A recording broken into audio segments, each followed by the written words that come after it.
All right, welcome everyone. We're Semblance of Sanity. I'm Caleb. I'm Jacob. And we're here for The Promised Neverland, Episode 3. All right, so we have a lot of developments that came in the second episode. Did indeed. Yeah, Krone, Sister Krone is here. Back up. Reinforcements, yes. Wesley! For Mom. Yeah. And we also found out about the bigger wall. Mm-hmm. This is something that it just made sense for them to have episode 1 once we started thinking about this whole farm setup and what they would kind of need to have happen here. But I made sure to because I actually wasn't taking detailed notes thinking this show would be kind of just a thriller kind of show, but now it's there's a lot of internal stuff going on and things. So I went back and took notes of the first episode. And there's some interesting things that they just kind of casually just drop out there, like the whole numbers of the kids being tracked on that little demon's spreadsheet thing, and Norman having actually perfect scores, like little things like that. They talked about how he's the actual genius of the three, and the other three, the other two, they're smart, like Ray and Emma. Yeah. They're really smart, but Norman is actually perfect. It's a little bit they're really wanting us to make sure that we are subtly reinforcing that for whatever comes from Norman. But another thing is they have the demons mentioning and inquiring after something called Gupna. And that was probably Connie. Yeah, that was probably Connie. Yeah, basically saying is the Gupna ready? Right, the food, probably that's probably that. Yeah. But it's an intentional world building choice to have what he's saying not be in Japanese. Which I believe if it was in Japanese, they would have translated it. So it's something from another language. Right. It is at the very least a unique noun or a proper noun potentially. Yeah, or potentially a unique word that only exists in this world. But I guess we'll just have to wait and see on that. Also, the numbers that they have seemed to potentially correspond to the formatting of dates. And yet there's no way you could have a 51st day of a month. Right. Or a 65th month. Right. Or a 31st day of June. Right. So it's not necessarily a date that's an actual date. It might be something that's tied more to, I don't know, something regarding... Who knows? Yeah. Something to do with their designation and their identification as for who they are, since they're basically livestock. Right. But they've got some plans in motion for getting out. They've got the tablecloths and everything that they got to the wall to, maybe make rope or, whatever to try and climb out. They've got the trees over there. Ray is now in on things. Yep, Ray's in on things. And Norman has said why he is so dedicated to making sure that this works, because he wants to make sure that Emma keeps smiling. Yes, in a lot of ways we have now a proper little triangle of motivation set up that's not necessarily like a love triangle, but although it could end up being that if they wanted to. They could end up being that, but they're young kids right now, so I would assume almost not that. If anything, it's just the thing of, Ray is the pragmatic one and realizes that they can't get everyone out, and Norman is trying to keep Emma optimistic, but Emma's optimism might end up screwing up a lot of things, or at the very least getting some of the kids killed. Emma has shown to be very competent in certain ways, like when she was talking with Mom, and she handled Mom really well. Well, the thing is, she wasn't just handling Mom; she was attacking. She was calling Mom out while all being in the innocent disguise and everything. And the thing is that it makes the attack kind of pointless, because either it works and she doesn't know that it happened. So it's just something that kind of was to make Emma feel better, Oh, I think it was definitely to make Emma feel better for sure. But I think the other thing is that it is something that if Mom spends any mental energy kind of thinking on, it's better for them, because then she's on some level unfocused. I would say that the only way they can really beat Mom is to psychologically unnerve her without actually having her call in basically all the stops and just end the whole thing, and they call this whole farm thing a wash, and they're basically okay, rinse, just harvest new product what we have now. Yes, which is like I was thinking about this just based on like stuff we discussed previously. That's still something that makes sense that they could do. It would suck, but that would be their end all be all, push the big red button. Because it's still a harvest, and if that means that they might have to wait 10 years to get the next one or whatever, it's still something. Yeah, they would still have the integrity of the location intact. Right. And that's the thing that is still kind of awesome if you think about it, is they outnumber Mom and Krone still with just 3 of them. But we don't know how like what they are or how many there are. What? Well, no, there's only Mom and Krone. No, I know, but like, you know, they could just call in extra help. Like, and that's already happened. But they did, and this is what happened. Yeah. But this is gonna be crazy. Right. It's gonna be crazy. Yeah. So, guys, without further ado, let's get into it. All right, everyone, we're gonna be starting the episode in 5, 4, 3, 2, 1, now. All right, the little animation title card thing here starts up, and it's gone. Oh, yes, this OP. Mm-hmm. You know... Yeah. The focus of this OP almost makes me wonder if the majority of the show is going to take place at the farm. Like, if they're never really going to leave, and it's just be sort of the mind games and the stuff that they do while still there. I would say that makes sense, particularly because they spent the first 2 episodes kind of establishing motivations and just assembling the team. Mm-hmm. So they're probably going to continue establishing motivations for other kids, assembling an even bigger team. Like, I would say that that's kind of important in order for us to feel attached to the... not just the fact that they're kids, but attached to them as a group. So I would say you couldn't have them do anything more than maybe escape like at like the very end. Sure. But yeah, the OP makes it seem like basically they're preparing to leave. Like that shot is great because it's basically like, what if Mom's like buried underneath all that like furniture and stuff, and they're like, we did it. Yeah, that's a good question. Like, if they managed to like take out Mom and and Krone. Yeah. Ooh, do we see them interacting without? Oh, okay. Oh, positioned strategically.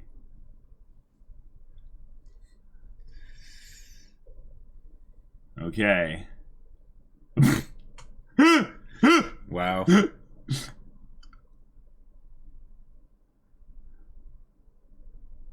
Okay, why kill? Because that means that Mom was having trouble. Oh. Gotcha. Nice. Oh, world map 2010. Did you see that?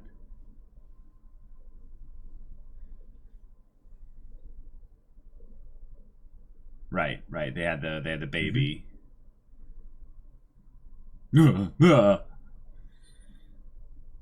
Probably.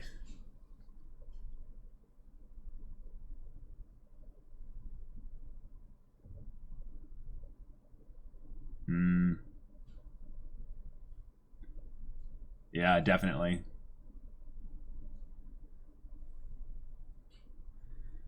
Right.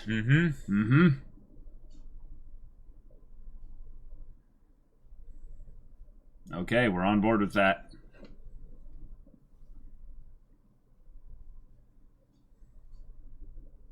It could be an isotope. Yeah.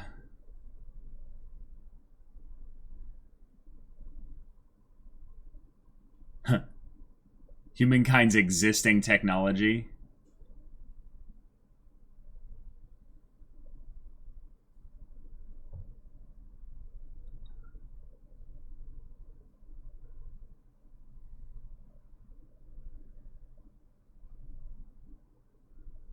Yeah, that's a good point.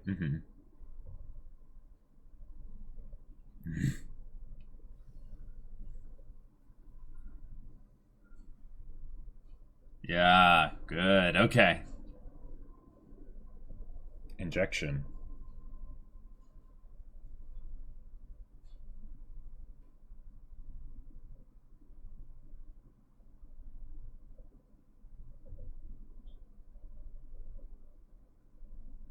but she might not. Oh, nice. Gotcha. Yes, that's genius. An opportunity to return to this side. Oh. And to return to this side, so that means they came from here originally. Yeah.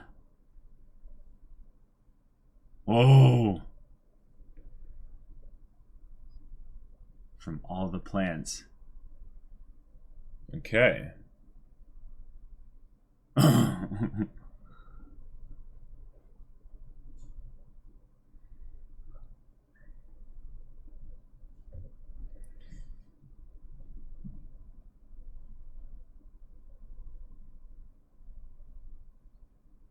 Oh, perfect scores every morning. So the kids that get perfect scores end up becoming caretakers.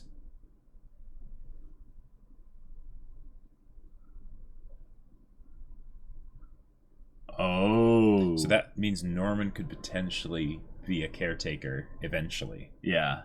But here's the other thing. Whoa, okay.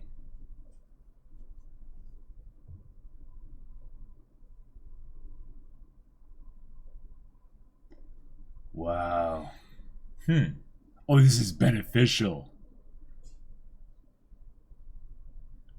Gotcha. Because otherwise that would tarnish your record.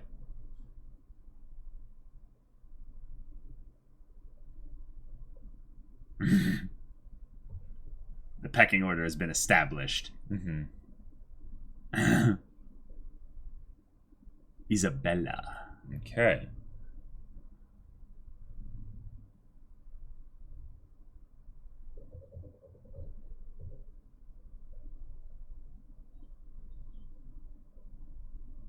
Oh.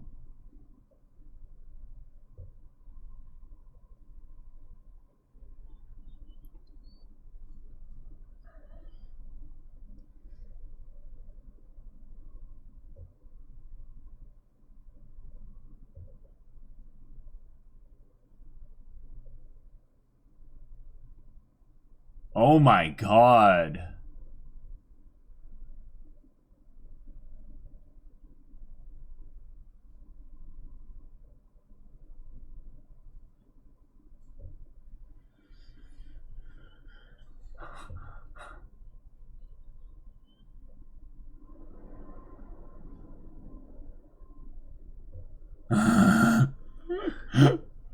Okay. Why is she talking out loud about this? That's how crazy she is. Yeah. Like, even if none of the other kids heard, she thinks she's not being, like, there's no surveillance on her.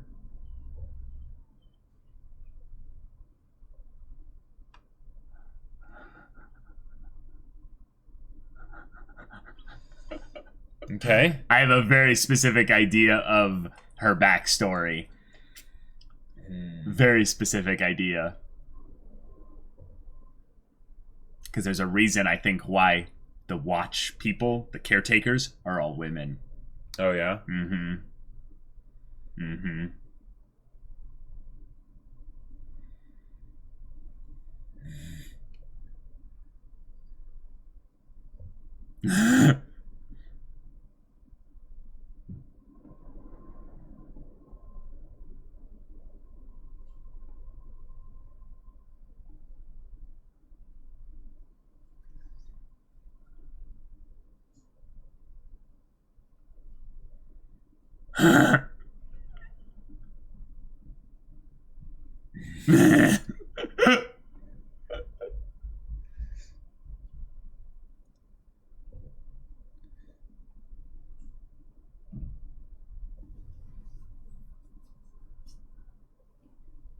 Yeah.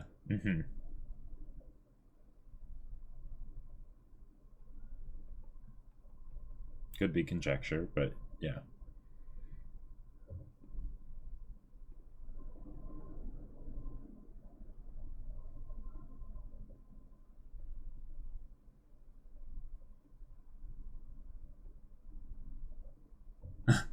What are you doing, Emma?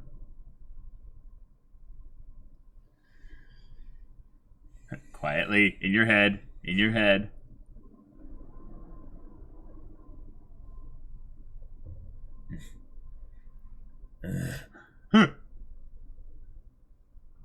Oh. Oh, crap. You didn't come to bed. Oh.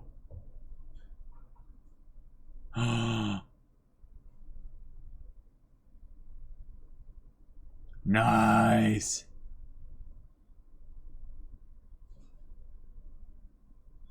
Shh.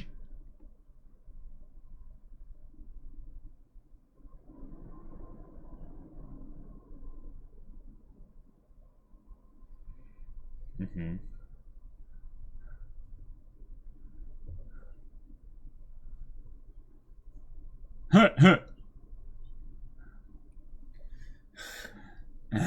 I have glasses. I'm also smart. No, it's like a little Emma. What if they're clones? I know, Jacob. I know. There's a very real possibility. Yep.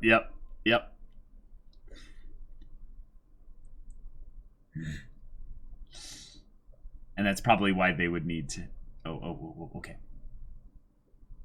Plant 3. Dang. That's actually not bad, all things considered. Oh. Okay.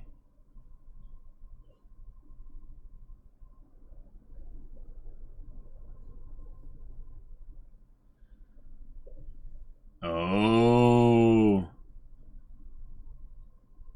Tifari. Okay. Offered at the Tifari.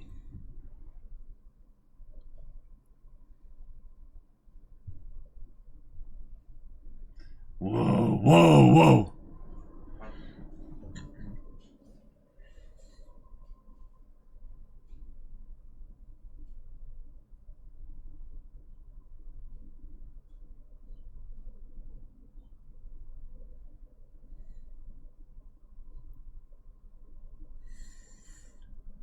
Okay. Oh, joy. All right.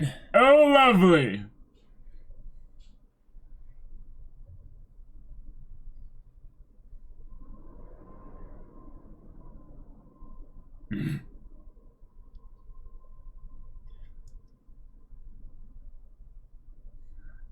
No, too soon.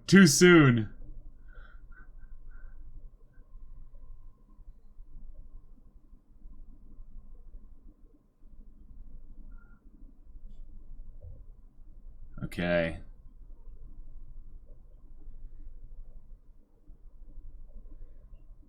Cool. We need to cut off our ears. Removing. Yep.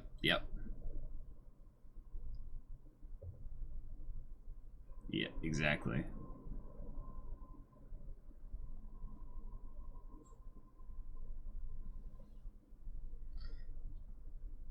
Yeah.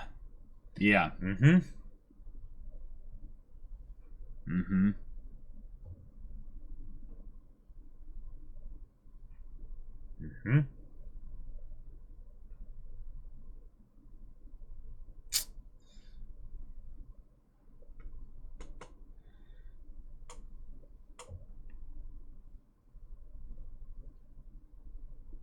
Probably. Well, and she would just know the next time she looks at it, there would be fewer readings. Oh, crap. The girl's watching with the glasses. Mm-hmm.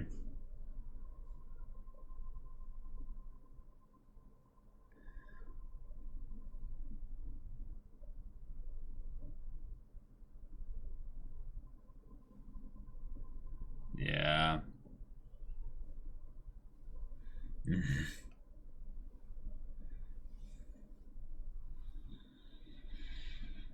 What's that, Ray? A nail gun.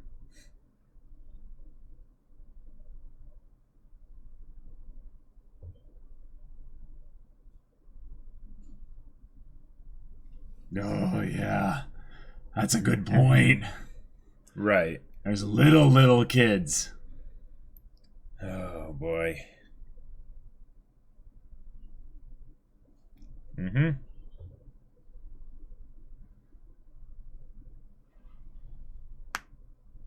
Yeah.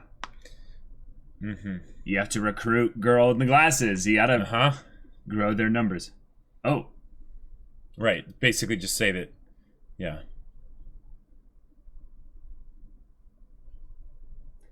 What?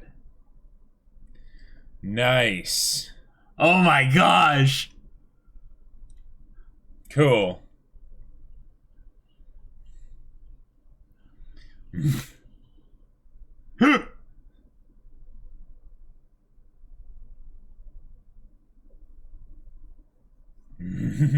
Yeah, Norman's smart. Right.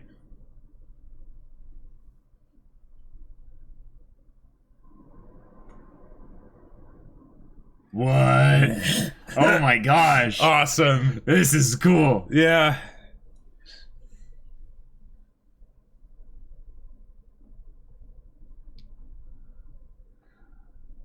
Wow.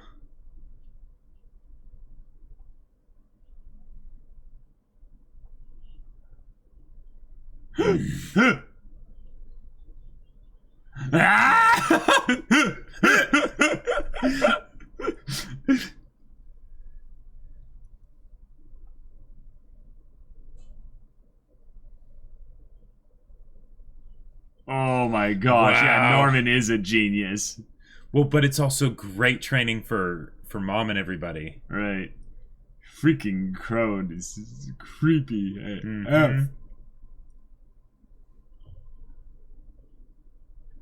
Let me play with you.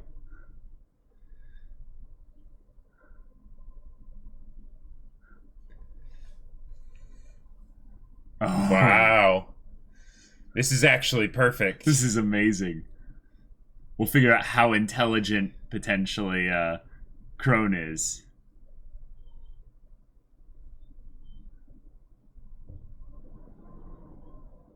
She is really obvious. Yeah.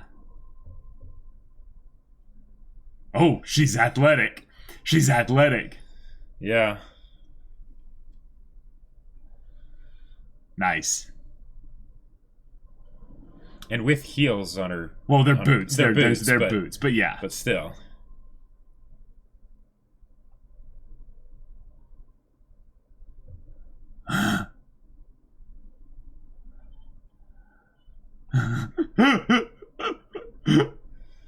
All right.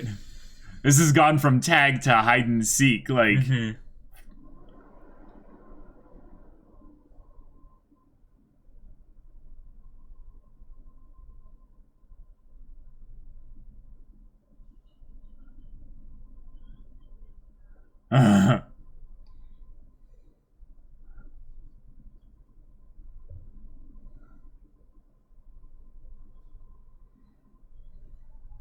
dang.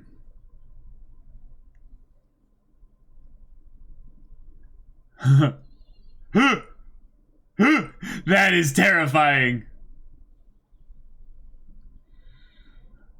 What the action?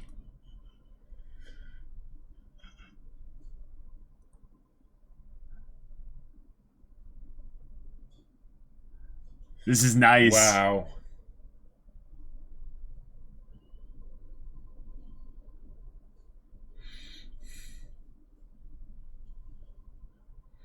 Wow, Emma's fast. Yeah, even carrying the two of them, that's... But not fast enough, yeah. Well, she's been running around the whole time, basically. Dang.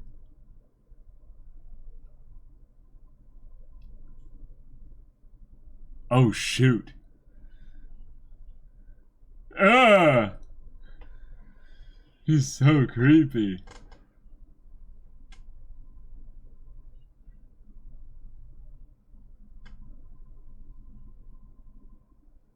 Oh.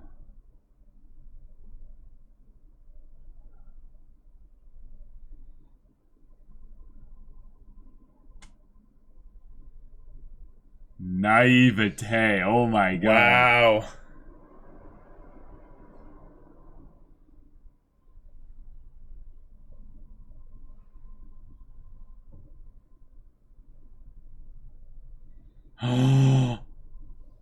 Oh my god.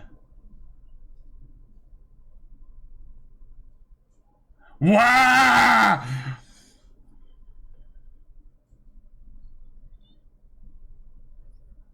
Oh my god.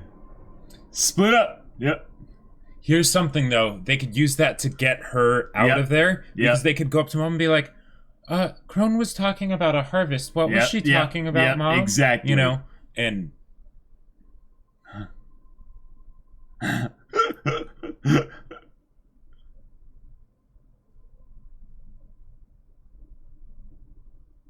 Ha! We beat you. Nice, nice.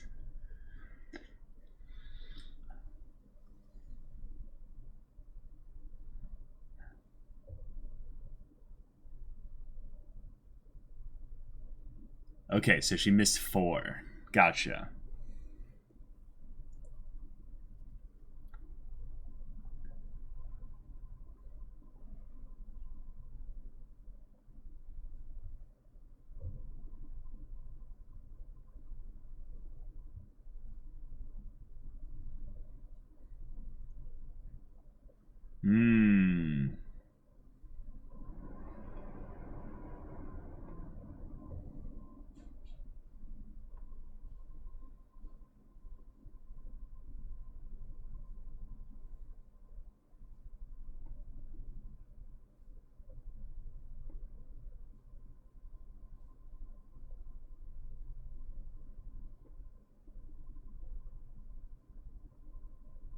Whoa.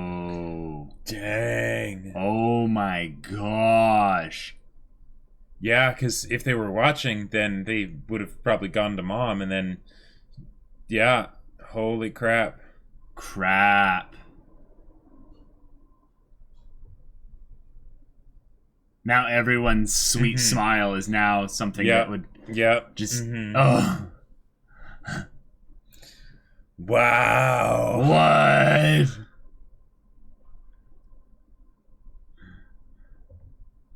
Oh, shoot. Okay. Of course there has to be someone on the inside. The thing is, though, is that, like, the only person I actually don't think it is Emma. Because she wants to save everyone. Well, I think the obvious choice is the girl with the glasses. I think that's too obvious. Maybe. I think that's way too obvious.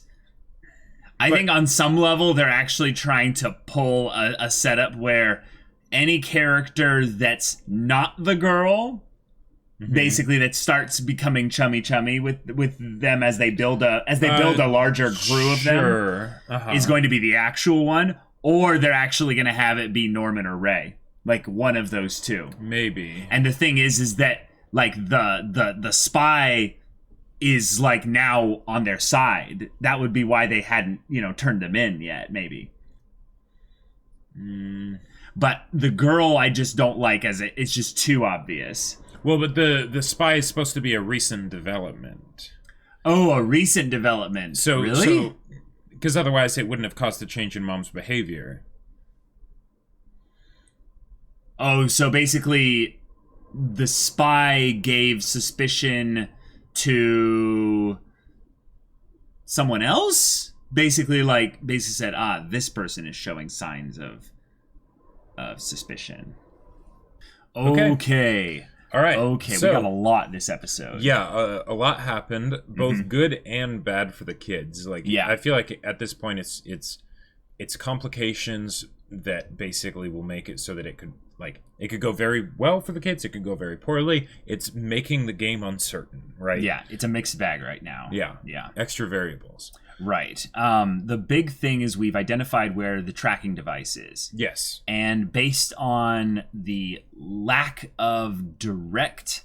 Basically, we have some extra perspective that even the kids don't have, because we get to see Mom and Krone interacting behind closed doors. Right. Which is good because it builds the uneasiness for us, because the kids will be smart and they'll figure out certain things, but they're pointing them towards problems that they have at present to think about, but we have all this extra info by even seeing things like a council of those demons and stuff discussing the kids and things, and then check-ins with Mom. So there's a lot to go over. What do you want to do first?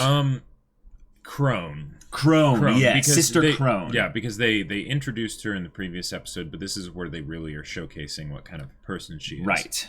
One, we know that they all are humans, and they apparently all had to get perfect test scores in order to become, right. They proved themselves exactly to get the jobs they have now. Not just in the whatever their psychological stuff is, but also just their mental acumen. Right. So there's that, but then there's the fact that her and Mom have different goals. Yes. Like the fact that there's that attempts at sabotage and competition and whatnot. Yeah. I really like that. That's good. Ups the odds for the kids a lot, quite a bit. Yeah. But it also makes things a bit more exciting because now there's multiple parties involved. That exponentially increases the number of combinations and ways that things can go. Right. But not only is she potentially wanting to subvert Mom, she also is a bit crazy. Well, a bit crazy, but a bit open. Oh, that too. She mentioned loud. The harvest. She talks about it. Because here's the thing. Maybe it's just because Mom was by herself. Or maybe it's just because Mom's been doing this a long time and is good at it. She knows how to do that kind of stuff. Right. But Krone was loudly talking about it, even if it's in behind closed doors. Yeah. Kids could hear it. And then when she was chasing down Emma, she then mentions the harvest specifically to Emma, which even if she's pretty confident that Emma is, one of the kids that saw it, that's still something that she probably shouldn't do, but just because she doesn't know for sure. Right, and there's two other kids. That might start asking about it. So that's kind of an issue, and I really hope that Emma ends up using that because the thing is that basically because she's less of an enigma than Mom. Mom is just mysterious, and you don't know what she's thinking, and it's this poker face and whatnot. Right. Whereas with Krone, even if she's crazy, right? You at least see what you're dealing with. Yes. Right? It's all for sure. On her sleeve, right? So for the most part, yeah. Yeah, for the most part. So that'll be interesting to see what they do there. Okay, so I have a very specific backstory for her that just makes sense. Yeah. And it's one that I think is not one that's unique to her. Okay. So here's something that I think is also rather important here. Let's think about why these kids are being harvested, right? Yeah. It's because they are human meat food packages, basically. Right. But they prefer and they have value attributed to those that have higher levels of intellect and problem solving skills, critical thinking, and just So the brain probably has something to do with the eating process, whether that's just the absolutely best part or something. Absolutely. Big thing with that, though, is we now have a correlation to another thing that they find valuable, specifically with regards to the intelligence of humans, is specifically for their caretakers, the caretakers of the kids. They want to be intelligent. Probably I'd say on the basis just because they'd be better at doing the job just in general. But I think the other reason is because intelligence and setting an environment of intelligence helps breed more intelligence. Sure. But if you take that down to the genetics, and the reason why there's only women caretakers so far, I think it might be, and this is a very crazy test, is that it's not just that they potentially pluck perfect ones for future investment later on the security side of things, but also on the breeding side of things. Okay. Intelligence on the genetics potentially leads to genetically more intelligent kids, which then cycles the process. But then you'd wonder, wait, what if that woman was infertile?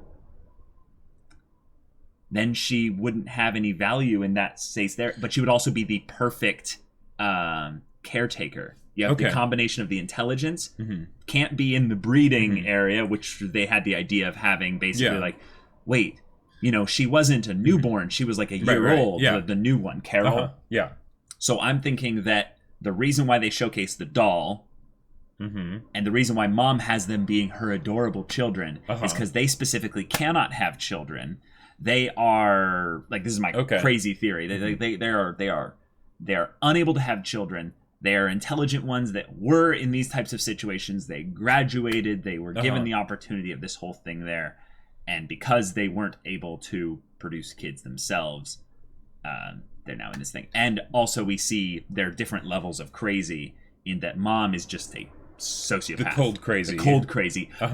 But Krone is broken. Bag of cats. Broken. Yeah. Like actually talking to herself in the mirror there. Right. And talking to a doll baby the talking thing. to herself in the mirror, that felt like it could have been a reporting in. It could have been, yes. But one thing I will say is that if they're... So do you think they're clones? Oh, okay. So we could go into that. Because I'd say with what they did with Carol and everything, I would say that's about as like obvious, subtle, not subtle foreshadowing that you can do that they're clones. Which makes sense if it's a farm, because you need it to be consistent. And also, because, okay, with cloning, this is something that would basically bypass the whole breeding side of things. You don't need, since you're cloning, you don't need any particular genetic traits of the parents, right? Right. Because you're basically taking all of that out and then replacing it with the DNA of someone else.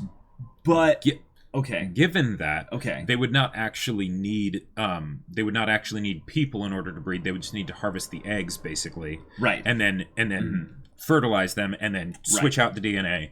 There you go. You've got a clone. Right. My thought is that you put the world into a certain level technology-wise by introducing cloning that's actually not degenerative. You know, meaning that it doesn't break down, because you have to have an original, basically, and you do clones of the original constantly. But if you had the setup where it was like, we're doing clones of clones of clones, it ends up breaking down. So I would say, if anything, they're doing the egg harvesting thing there, but it's probably more of like an incubation farm rather than a perfect cloning thing. They're taking if they do cloning, here's what they would need to do. They would need to solve the genetic aging problem. Yep. Because right now, we've done cloning already, Dolly the sheep and all that stuff. Yeah. The problem is that because the DNA is getting swapped out, it's still the age of the DNA of the person that it was taken from. Now, the fact that their kids could theoretically bypass that if they were able to keep like basically a master key that they keep that basically is in cryostasis or whatever, and they thaw it out whenever they need to use it, right? Sure. And we did see the kids being put into stasis pods of sorts when they were being ready to be shipped out for food. That was what they did with Connie. I don't think that's the same thing. Right, because that's at the harvesting stage. But if they did that, considering that they harvest them all before they turn 12, and assuming like they could very easily use that as even if they didn't solve just with human technology, as long as they were able to keep the DNA from like deteriorating, they were able to actually like keep it safe and whatnot. Now, here's two things that I would say need to be introduced here that are just kind of angles based on a little bit of information we were given this episode. This farm, or they call it plant actually, Plant 3, is producing the best food of all of the plants. Right. It is the only one not on the downward scale. So that actually, I would say, puts some credence towards the cloning theory, because it's like, oh, they haven't solved that, and now we're seeing the degradation in quality going down. But I would say it's actually something that also could be put to go against the cloning theory by saying that on some level, if they did have, the cloning, thing just even being a plot point, like on a meta level, they would want it to be on some level a thing that worked better than the incubation idea. Like they would have multiple farms. Like they have the experimental cloning farm, and then they have the regular incubation one or whatever. And basically at some point, if this has been happening, I would assume for a while, probably been happening for longer than these kids have been alive. Yeah.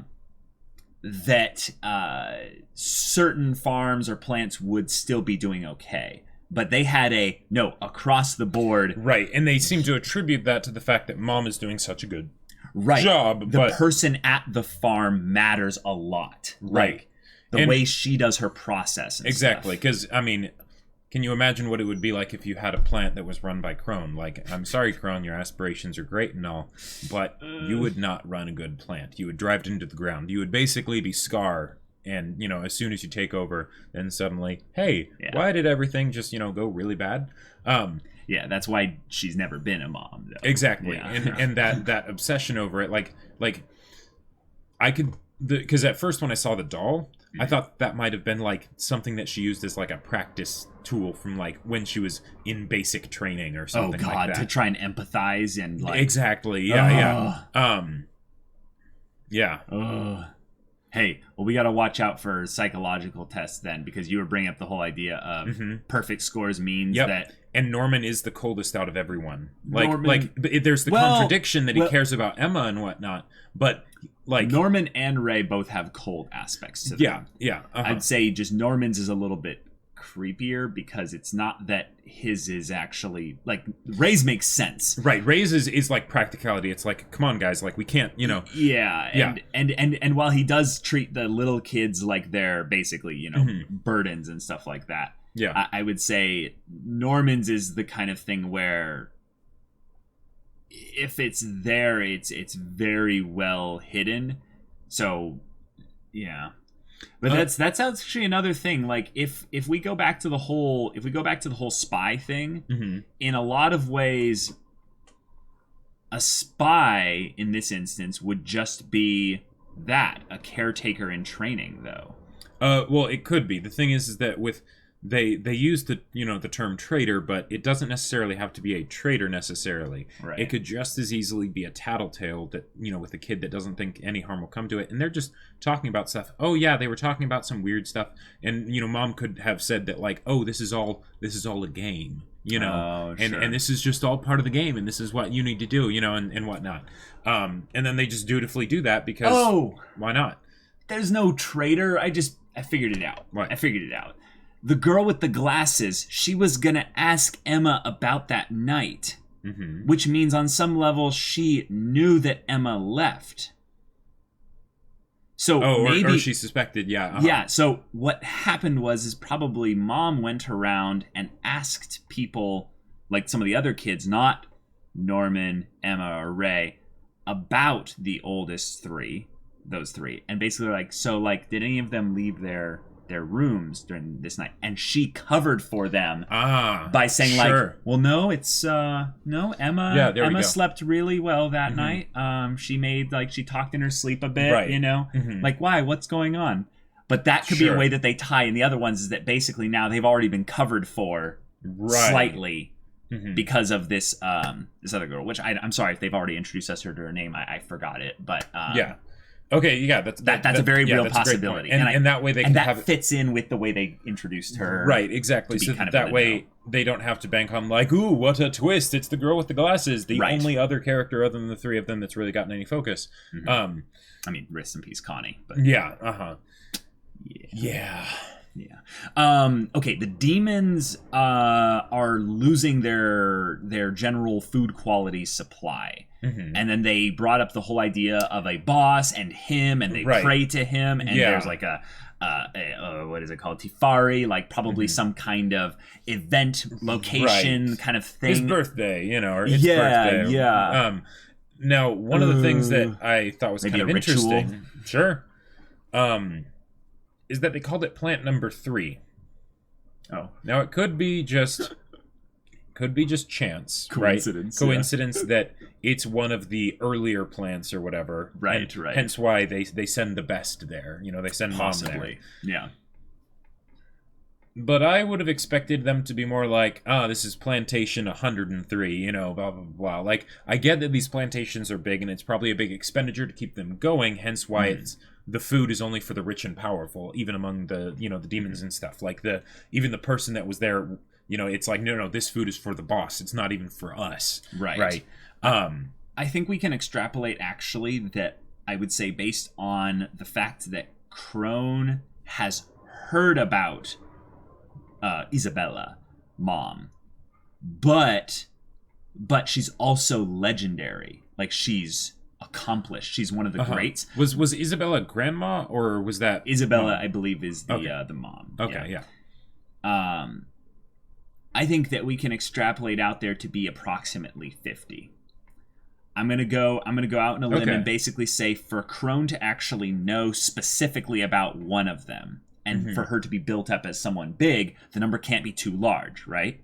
Sure. Because, yeah.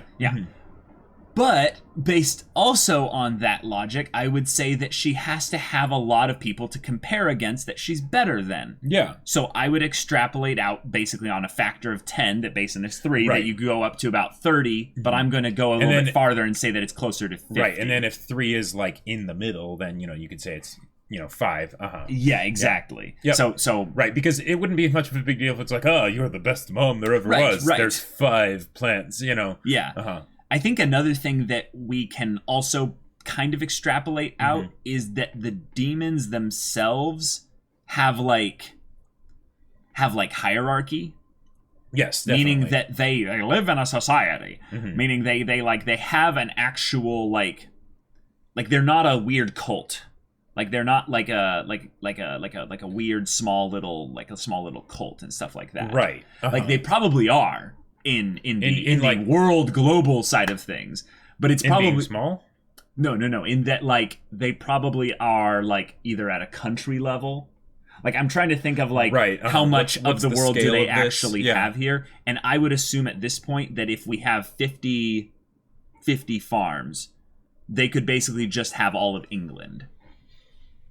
Sure. But then if you had them basically have the ability to have all of England, I would assume there to be more than just 100 of them. Well, and I also would assume there to be more like a few thousand of them. Well, and the other question is because one of the things that I like here is the fact that they make it so that this food, these kids are valuable as food, very valuable. Yeah. When you think about it, the expense of raising a child to age 12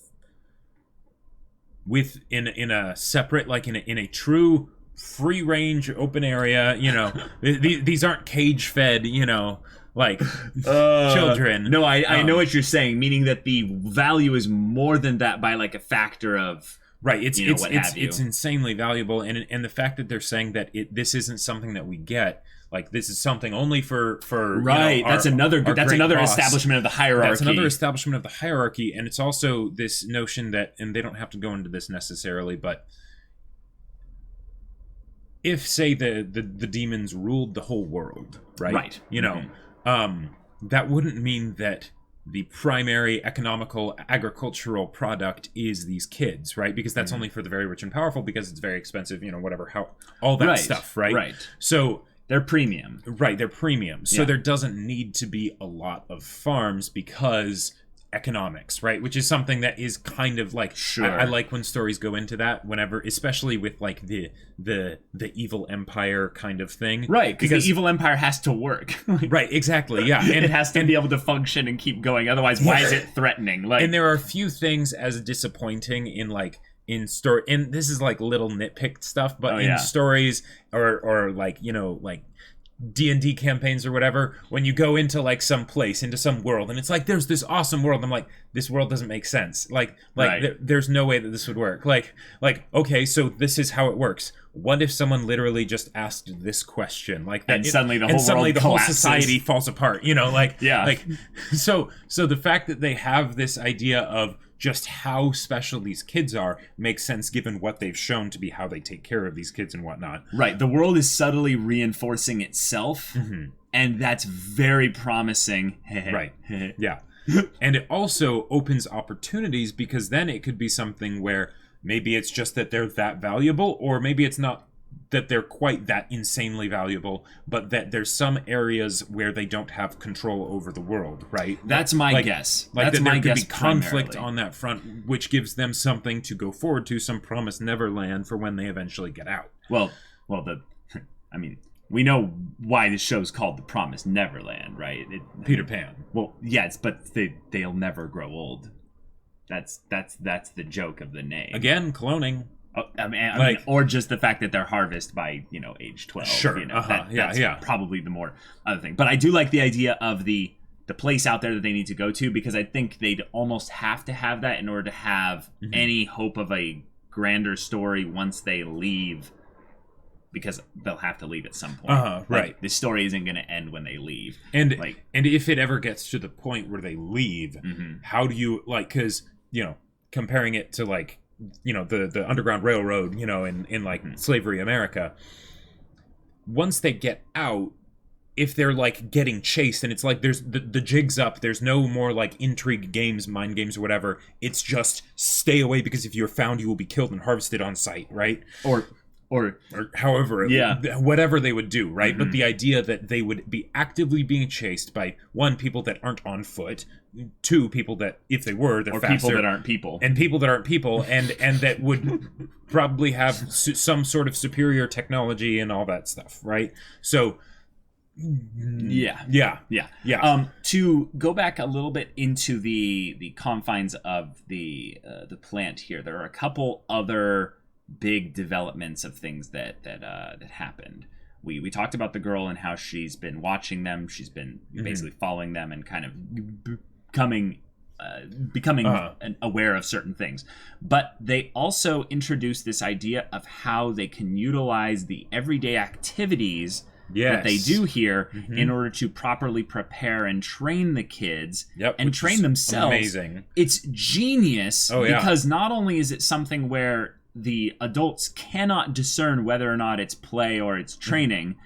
Right. It's something where it's something where they can actually do what they did here, where they actually entice the crazy one, Krone, into, in some ways, revealing her limitations, strengths, and weaknesses.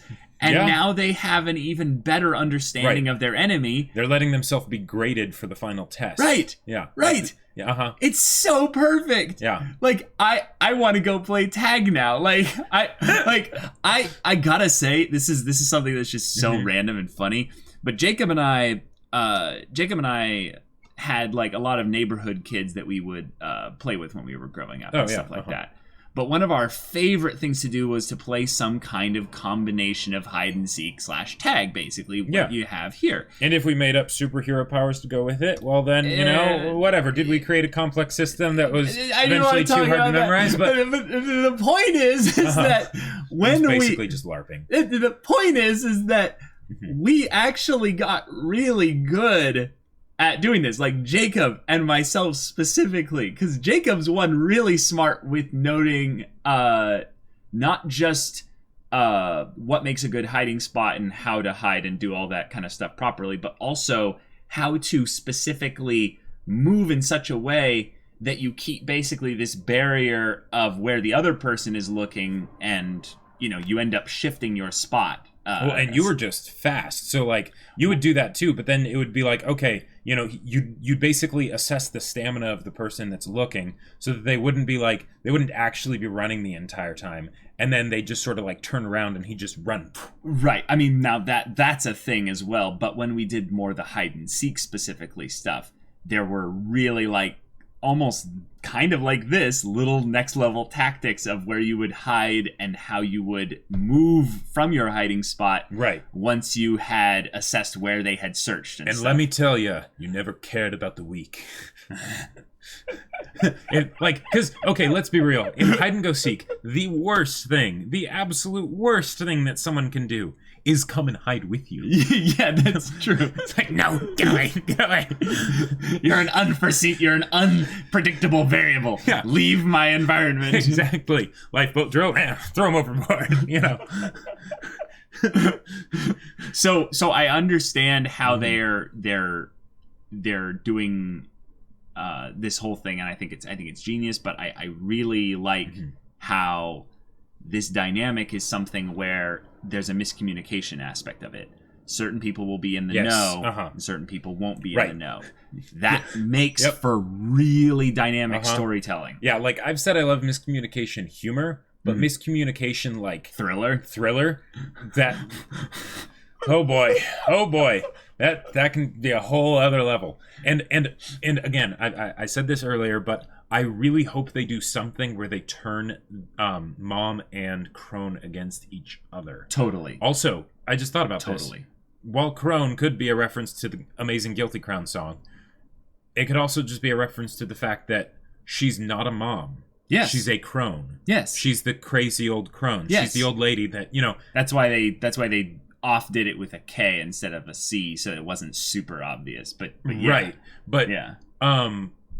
But that So it adds into my thing also about the infertility. Well, even if it's not literally like infertility, because they don't wouldn't even if they did, they wouldn't actually need the people to give birth. They would just harvest the eggs, and stuff. But would that I mean, I suppose that question. Would that make them infertile? Well, no, because every month. Yeah, you're right. But I suppose they would need to do that anyways, because you wouldn't want to have the person that's taking care of the kids be just pregnant constantly, and it's like, hey, here's the new child. It's like, wait, aren't we adopted? Or orphans? But it's not like they're going to be getting any action specifically. So how would they get pregnant? Well, yeah, this is all done in a lab. You're talking about before they're watching the kids. Well, anyways, the other issue is that if Mom or Krone or whoever ended up, their eggs are used to farm the kids, basically to grow the kids, then that would mean that there would need to be I suppose when they have the kids get shipped off and being adopted, given that there's 34 and they go till they're 12, then that means that it's probably about every 4 months. But they would need to have it harvested every month if they're doing it regularly, if they want maximum potential productivity or whatever, which would be another thing moms, would need to be taken away for, even if it was for a little while. But yeah.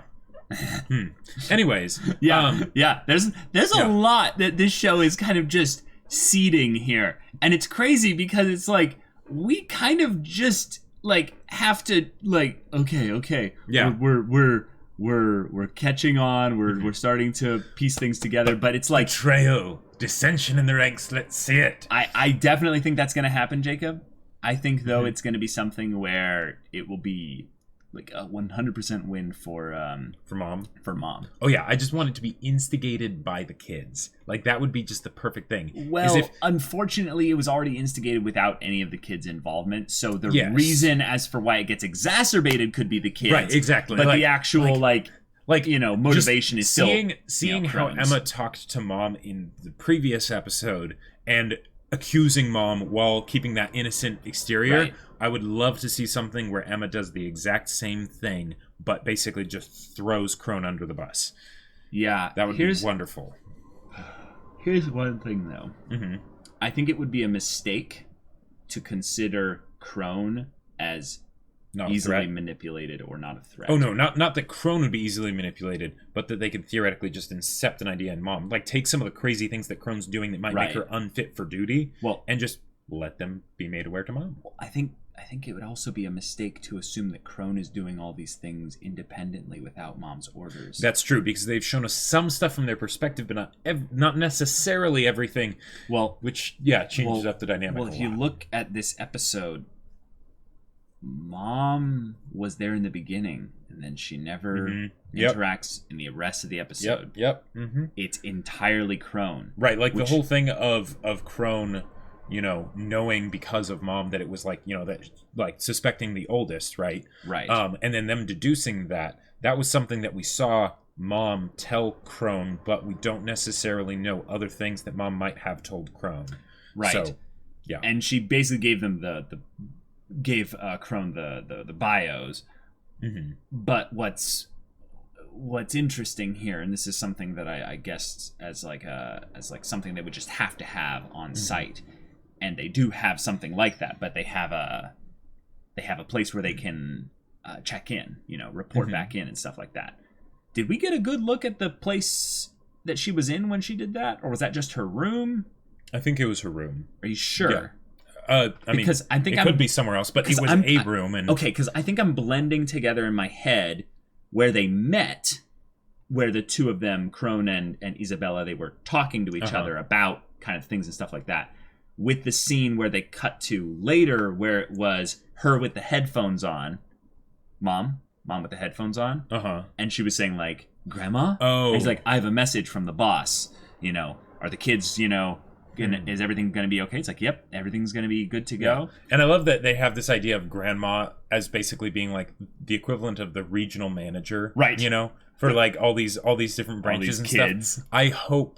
I really hope that it ends up being like this like corporate nightmare, like where it's because like, so wait, is she actually still like a 50 to 60 70-year-old old woman, or is it just a title? Sure, name? yeah, no, I would hope so. Like she's basically a branch manager that did well enough, in a previous generation of farming. That's another thing. That's how many generations there's been, at least minimum, then potentially, just if the idea of grandma is actually a real human grandma. Right, which makes sense why they might say the 2045 as the date, because aliens would have had, or the demons or whatever would have had to take over a while ago in order to establish all these farms and have multiple generations in crop rotations, basically.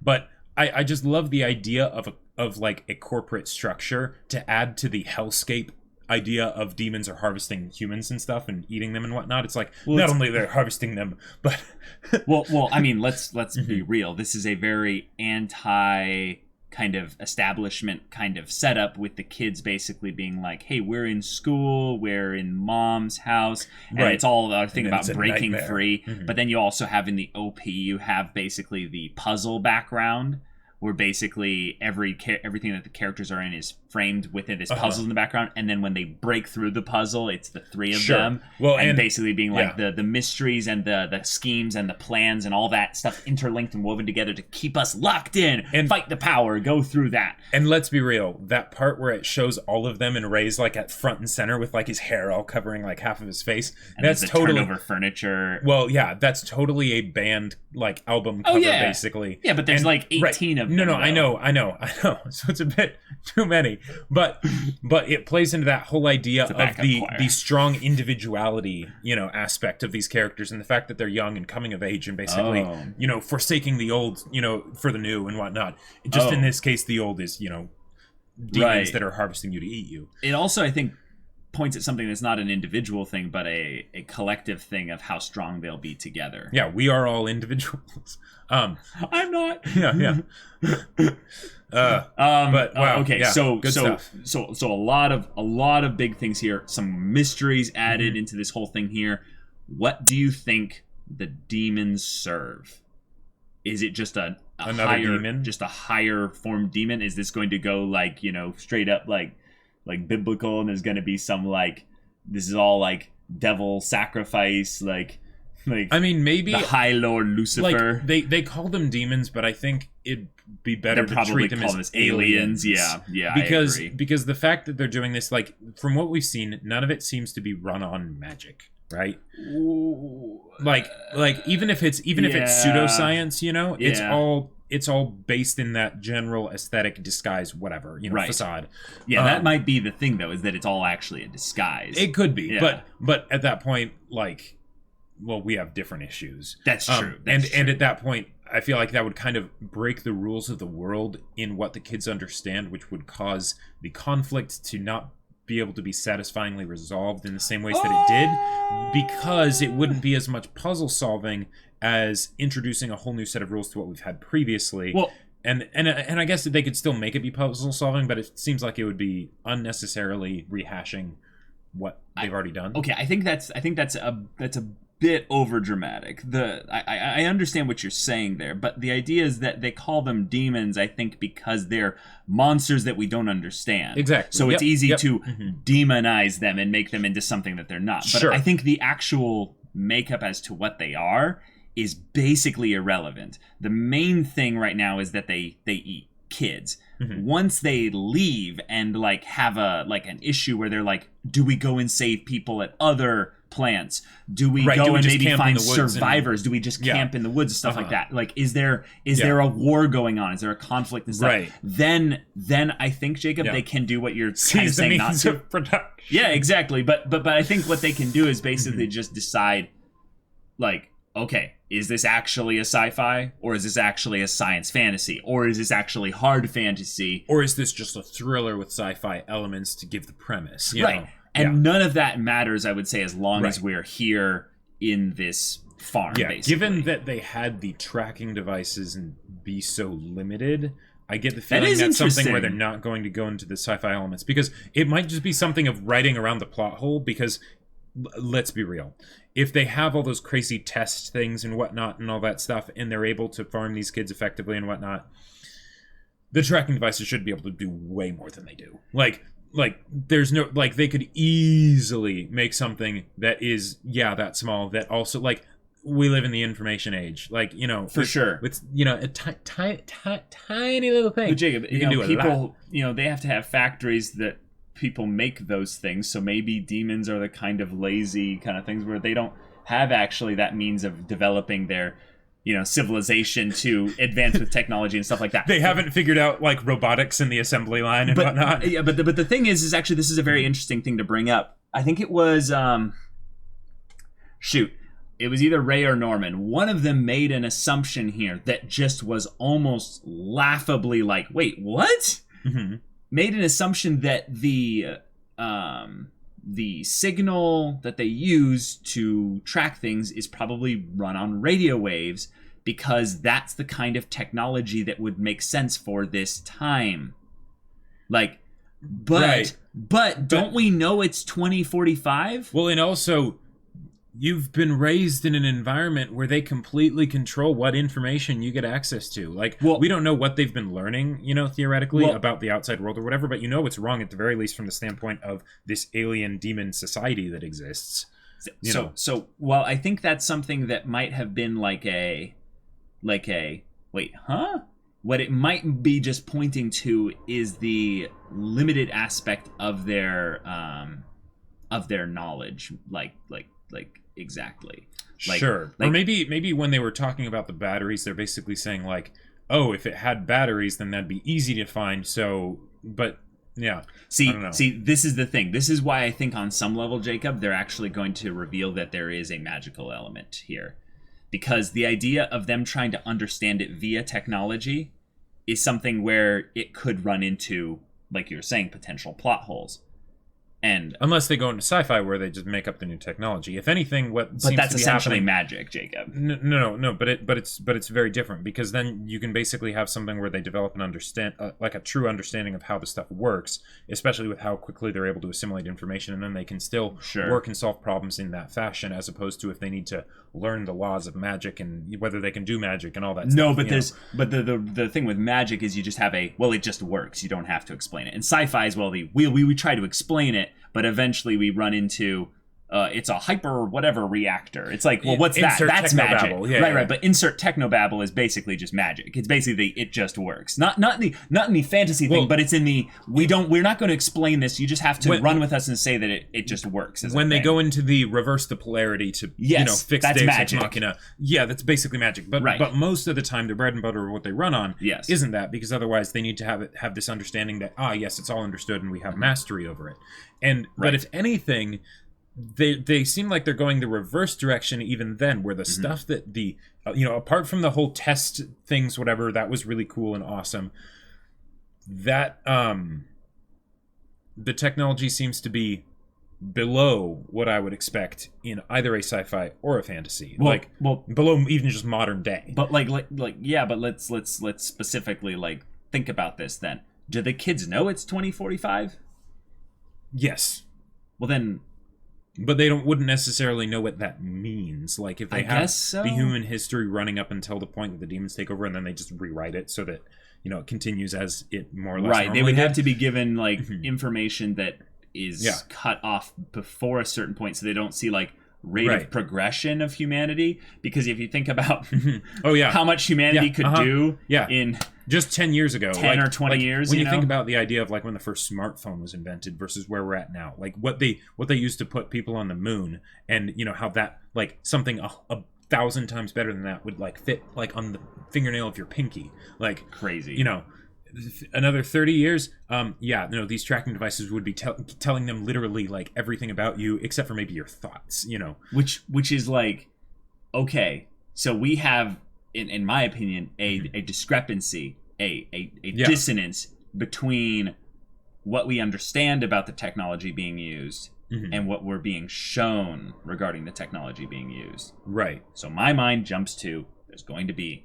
a non-zero part of this. I feel like this is the Made in Abyss argument all over again, but reversed. Hey, it could be. It could be. I'm willing to take that risk. Yeah. I'll say something stupid. One thing I will say though about the whole idea of the technology progressing, you could make the case that because demons or aliens or whatever took over, that the progression of technology more or less stopped because you don't have the need for an invasion anymore because it's been a conquered race, and then it's just supplanting whatever technology we have with the technology that the aliens had.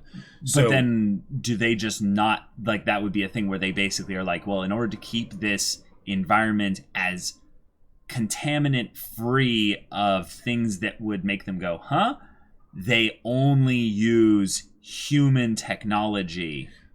Maybe, but even then, human technology usually be better, and they're raising these kids so they could make them believe anything they want is human technology. They could, but that could be it, Jacob. What?